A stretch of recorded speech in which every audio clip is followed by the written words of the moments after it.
Hi, I'm Amy. And I'm Kirsty, and this is our podcast, Love Needs No Words.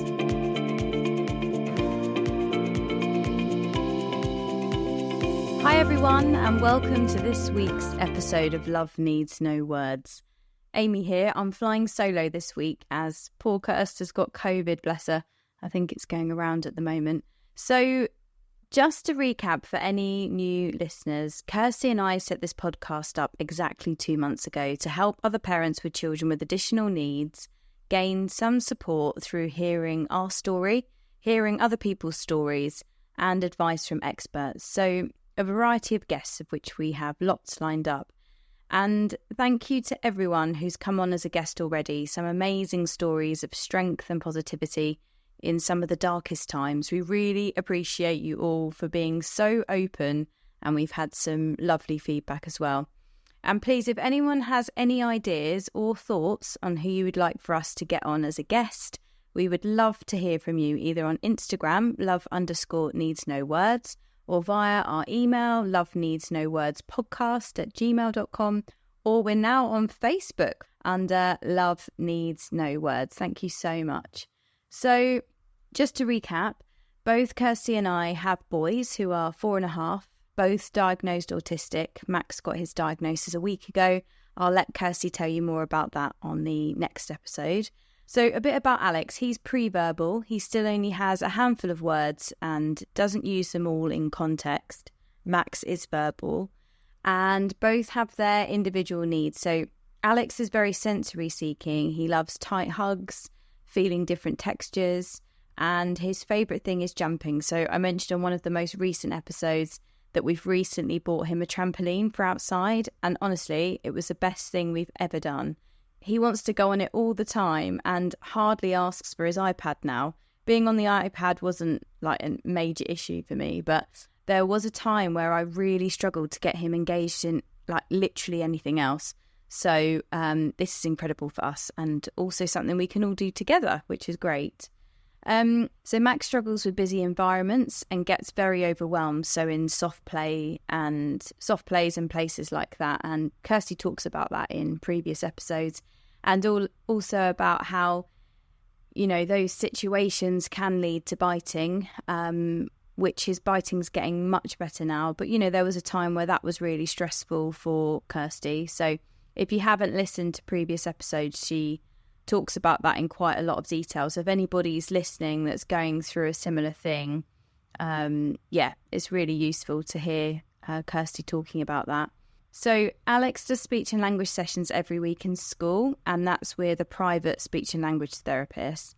We've got an NHS speech and language therapist that's on board now, which is a new thing, and we've been waiting for an NHS speech and language therapist for about 2.5 years. So it's amazing that they're on board, but we only get 4 sessions, 2 at school and 2 at home, and then we've got to watch 2-hour-long videos about, I guess, what they do and a bit about why speech and language sessions are so important.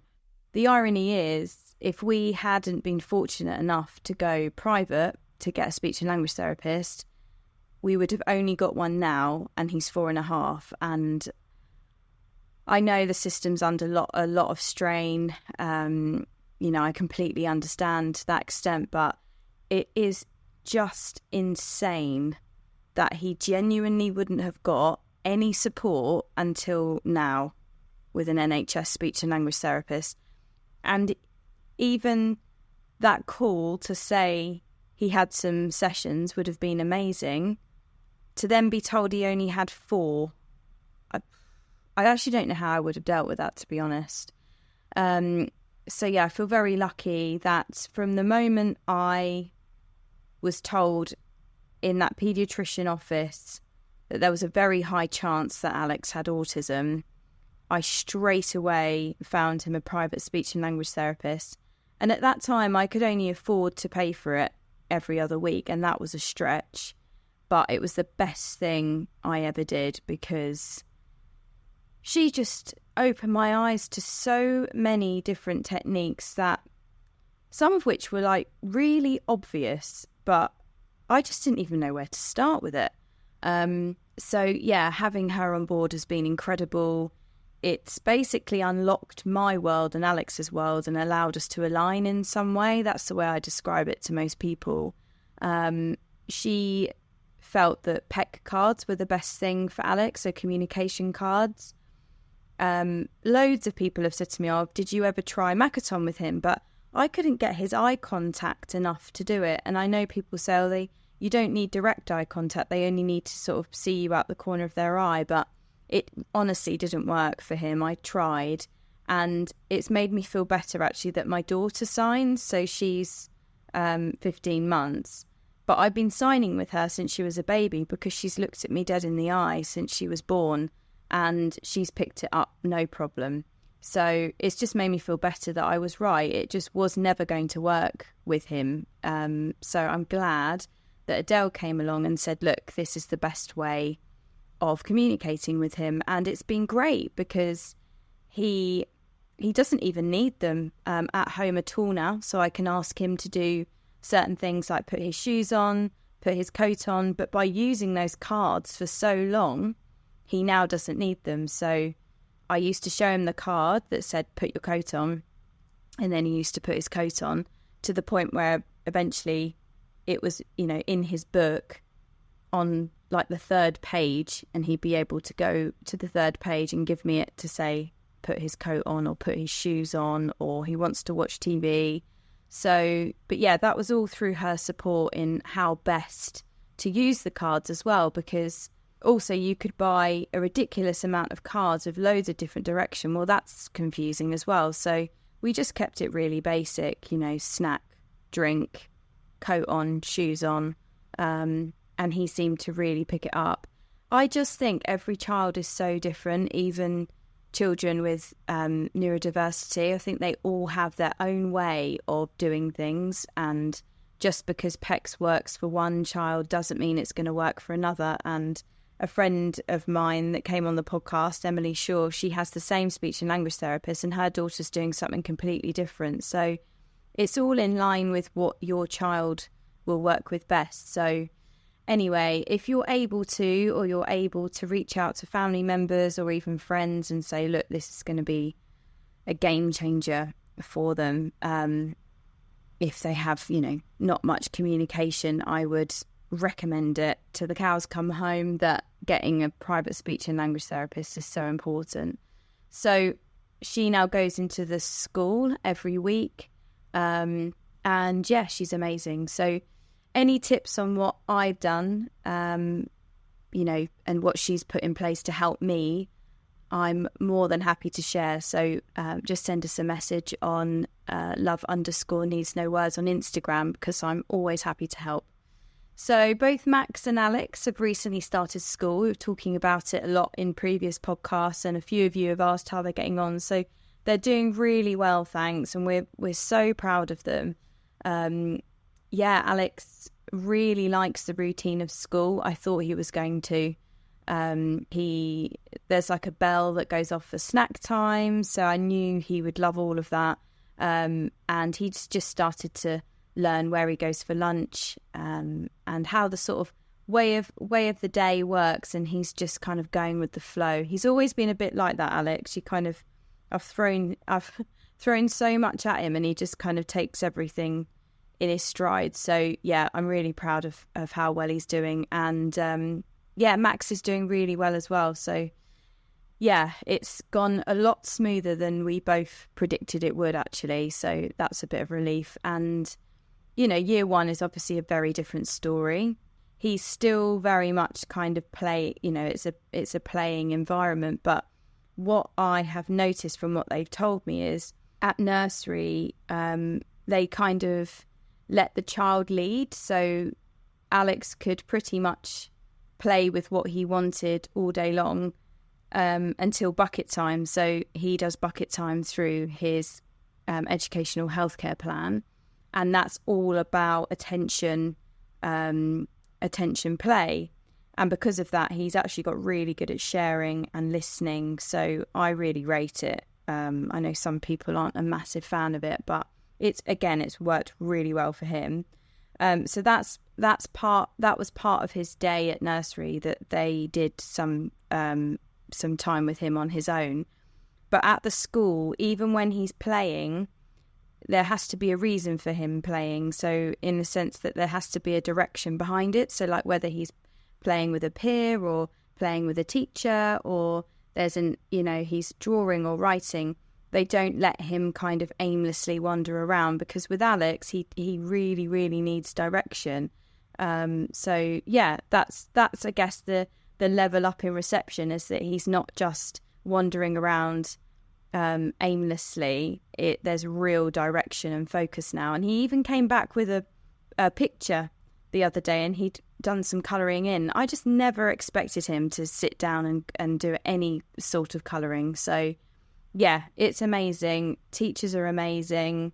The nursery staff are amazing as well. And all you can hope for is that your child goes into a setting that they're really happy, and that the staff want them to do as well as you do. And yeah, I'm just so pleased at where we've chosen. So, year one is obviously a very different story, but we'll go with the flow. And we're not adverse to a special school at all. And there's some amazing schools out there. So, if Max and Alex are destined for special needs schools, both Kirsty and I are very keen to ensure that they're in the right environment. So, but yeah, for now, they're doing really well, thanks.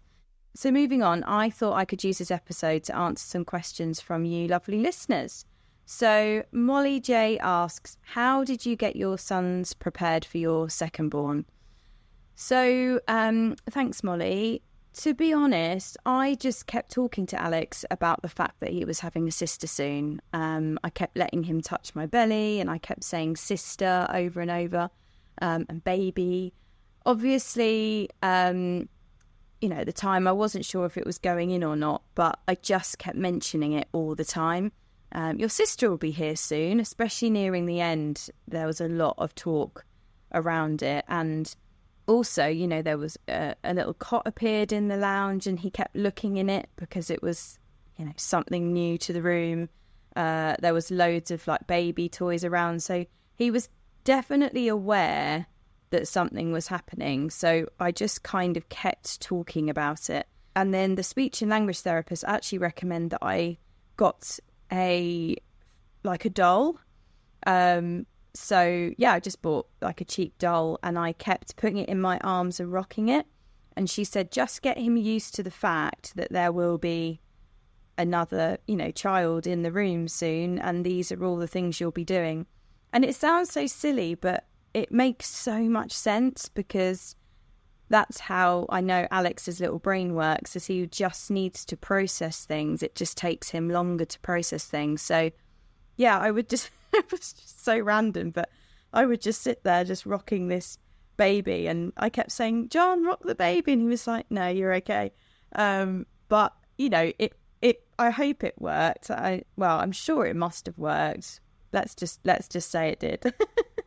So there was that. And then the nursery were really good, actually. So they suggested that they started taking him to the baby room each day to get him used to the crying, and also just having a baby around and noticing, little things. So I think that really helped as well. And they actually made it part of his routine every day, which was so adorable. So he would go through the door and then straight into baby room whilst they were having their breakfast. And they said that they thought it helped get him used to just being around babies, basically. And to be honest, Isabel's crying has never bothered him, whether that was due to the fact that sound hasn't been an issue for Alex actually so far. But yeah, to be honest, I would use the nursery support if he or she is at nursery, and at school, anything that they can think of in order to help you prepare, because I didn't think that they would come up with ideas, but they really wanted to help me and help him prepare. So yeah, lean on them and say, is there anything that they could do to help, or even suggest that as a solution. social stories are always really good. The one that the school prepared Alex ahead of starting was amazing. So for those listening that aren't sure what a social story is, because I had no idea until a few months ago, it's basically a storybook of pictures with very few words to help a child prepare for something. So for Alex's school one, he had pictures of the classroom and it just said, you're in class 1. This is your inside classroom. This is your outside classroom. There's loads of toys for you to play with. God, I can memorise it. Look to see what's on each box. So it's really simple language, but really helps to visualise where everything is. And then it has a picture of each of the teachers as well and a little bit about them. So it's just really great at giving them a visual idea of what to expect, and one to prepare for a sibling coming along would be really good. I'm terrible at drawing, so if anyone had offered at the time to do a social story for me, I would have lapped it up. But yeah, if you're creative, or the school or nursery offer, or you can suggest it, then I think they're brilliant and has honestly really helped Alex with starting school. And I don't think it's a coincidence. He kept handing it to me at breakfast time to read and at lunchtime to read. And he was really insistent that I read it. And I just think he was mentally preparing himself for school, to the point on the day of school, he posed for a picture, which he's never done, because I think he felt really proud of himself that he was going. And now I do read it in the morning, but he'll take it or leave it. You know, if there's a Dougie book to read instead, he's up for that. So, don't know. I just think I think he really was mentally preparing himself, and it was a really good way of him to do it. So when his sister came along, he was interested in her, but didn't take a lot of notice, in the sense that it was very much kind of looking over every now and again, looking at her asleep. But those ideal pictures of older brothers and older sisters holding them and things like that just wasn't the case. But now their bond's really growing, and it's lovely to see. And it's interesting how, even though she's only 15 months, she's finding ways to engage with him. And he's a four-year-old boy. He wants to do a bit of rough and tumble, which he does with his dad. And today he just sort of like pushed her and was laughing. And it wasn't him being mean. He just wanted to play with her like he does with his dad.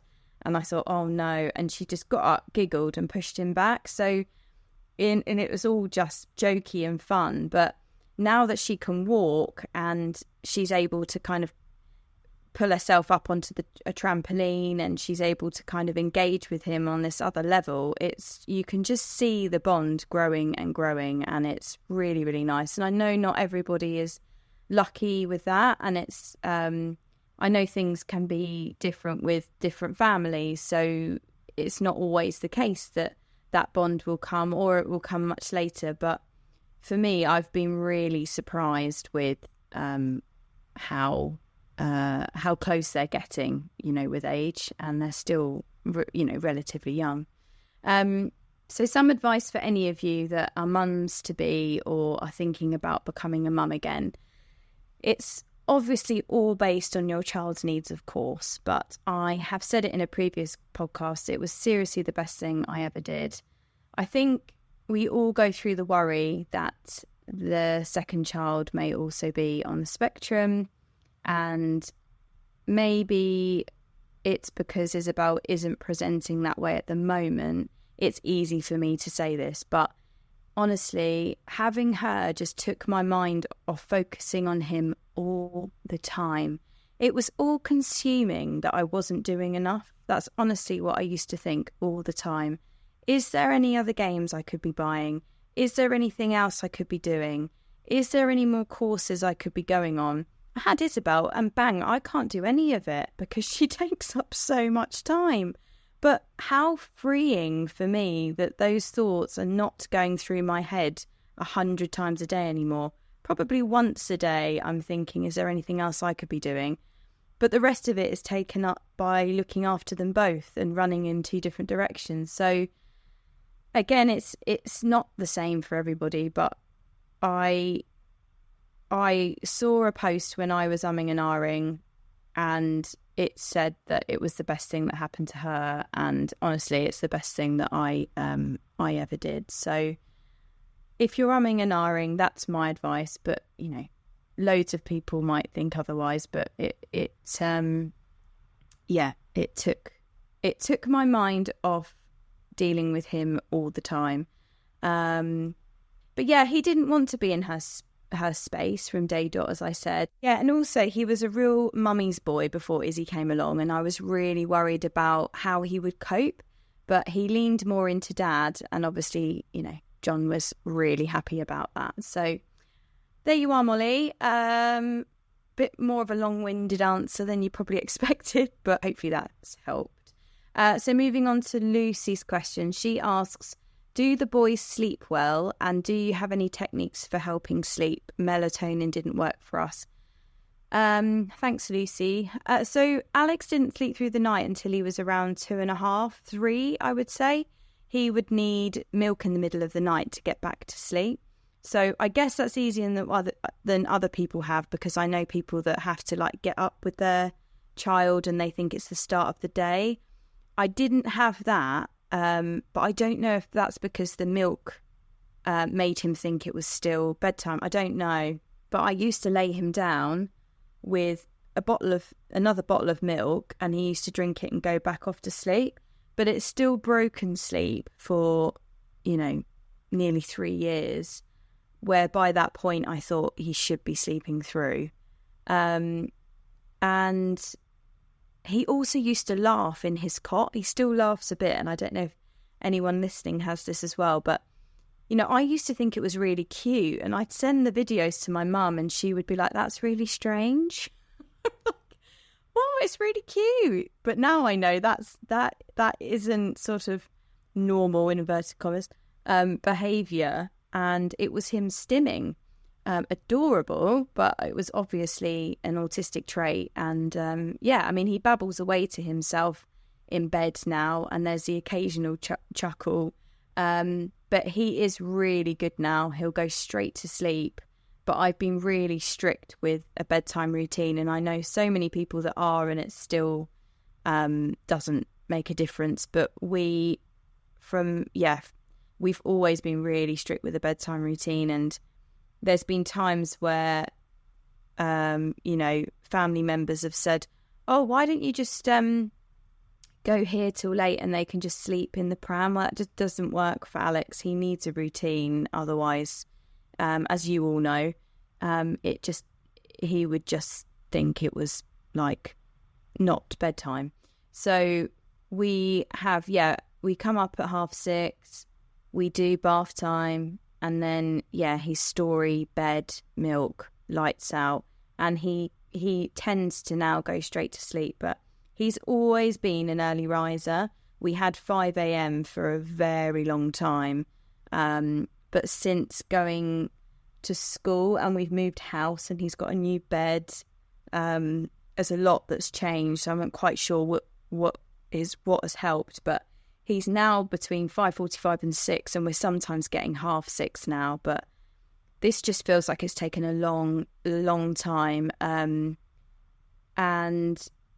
I know people that will get up with their children, put something on the telly, and then they'll go straight back to sleep. But that just wouldn't work for us, because he genuinely would think like it's time to get up now.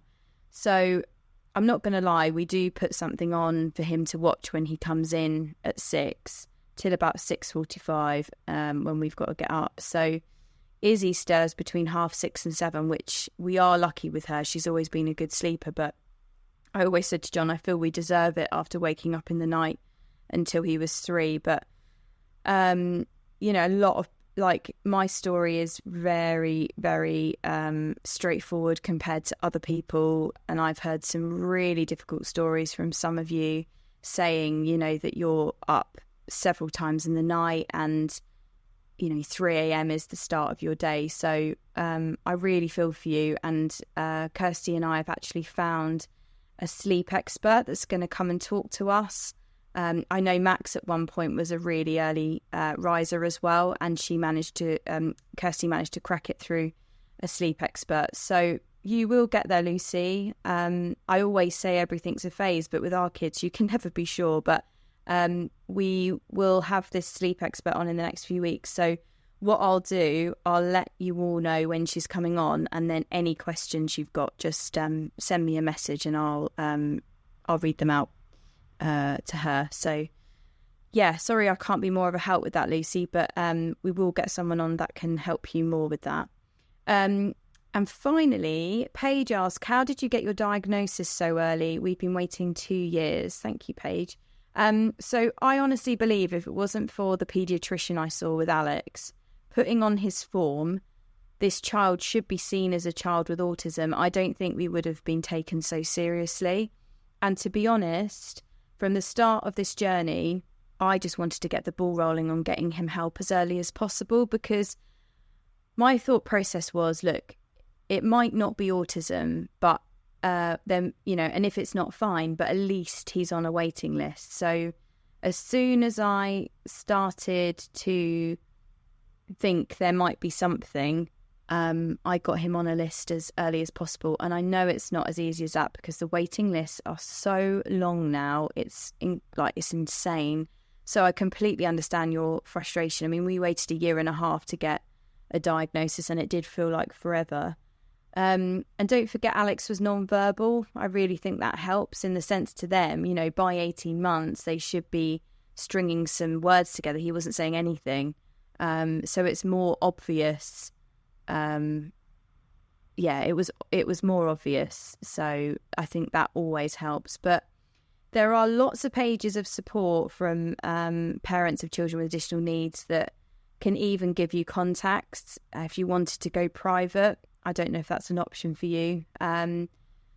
If it's not, just be safe in the knowledge that you will get seen, and that your child.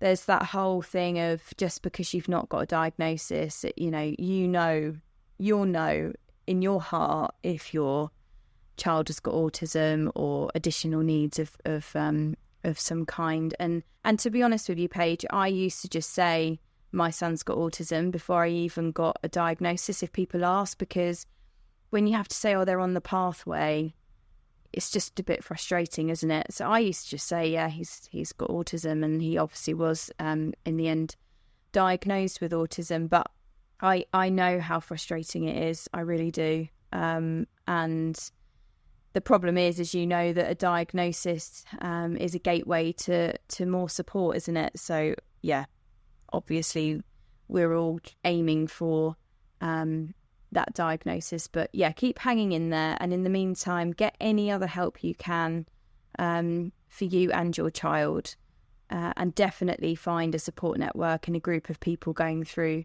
the same thing as you. I know we talk about it all the time, but honestly it really was a game changer for us, finding that group of girls, and just meeting like once a month for dinner and a glass of wine and putting the world to rights. And we would love some guys to join our group as well. So we still would really love to get our husbands on to talk about, their experience of going through this, because I don't think men talk about this enough. So it would be really good to get them on.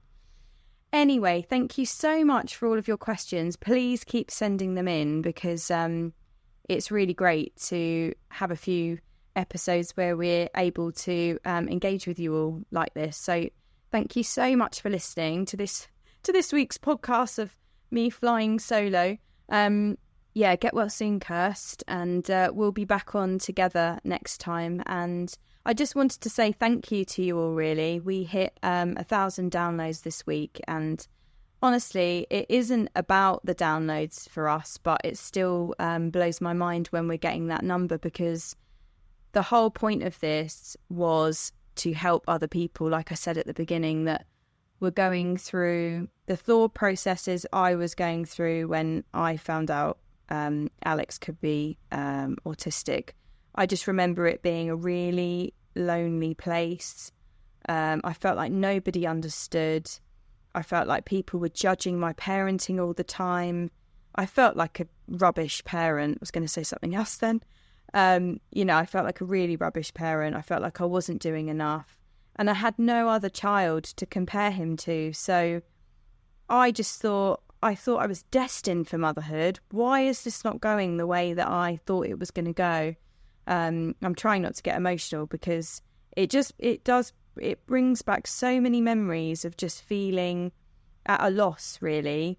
And I frantically tried to find a podcast of mums just talking about this, talking about how they were feeling and, just offering me some sort of support, and there was nothing. So that is why we did it. And honestly, if we just had 5 people listening every week that were messaging to say, this is really helping, then we would have been so over the moon that we were doing something to help. So to think that we've got that many people that have downloaded our podcast in some form, it's just amazing. So thank you all so much.